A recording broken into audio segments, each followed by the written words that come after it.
قیامت کے دن اللہ رب العزت بعض لوگوں کو بغیر حساب کتاب میں جنت میں داخل فرمائے گا، اور بعض لوگ ایسے ہوں گے کہ ان کو گناہوں کی صفائی کے لیے جہنم میں ڈالا جائے گا۔ جب ان کو جہنم سے نکالا جائے گا تو وہ سرین کے بل گھسٹ گھسٹ کے آ رہے ہوں گے۔ اللہ رب العزت فرمائے گا کہ اب جاؤ جنت میں۔ وہ جائے گا، پھر واپس آئے گا، عرض کرے گا یا اللہ جنت تو فل ہو چکی ہے، جنتیوں سے بھر چکی ہے۔ دوسری مرتبہ پھر اللہ تعالیٰ بھیجے گا، پھر وہ آ کر یہی عرض کریں گے۔ تیسری مرتبہ پھر آئے گا اور یہی عرض کرے گا، تو اللہ رب العزت فرمائے گا جاؤ جنت کے اندر، تجھے اس دنیا سے 10 گنا بڑی جنتیں دی گئی۔ تو یہ جو بڑی جنت مل رہی ہے، یہ ایک معمولی درجے کا جو جنتی ہے اسے یہ دنیا سے 10 گنا بڑی جنت دی جا رہی ہے۔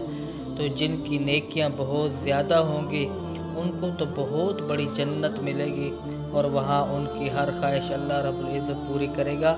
یہ جو قرآن پاک پڑھتے ہیں، ایک ایک حرف پر اللہ رب العزت 10 نیکیاں عطا فرماتا ہے، اور جو پورا قرآن پاک پڑھے اسے اللہ تعالیٰ کتنی زیادہ نیکی عطا فرمائے گا۔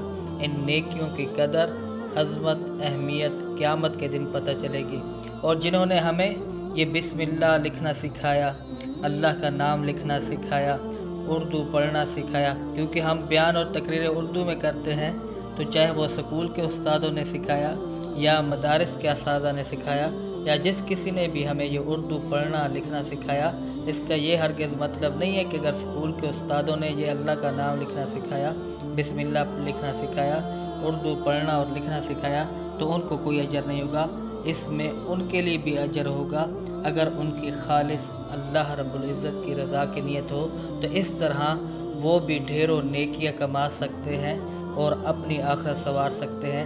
اللہ رب العزت ہم سب کو مرتے دم تک قرآن کے ساتھ تعلق نصیب رکھے۔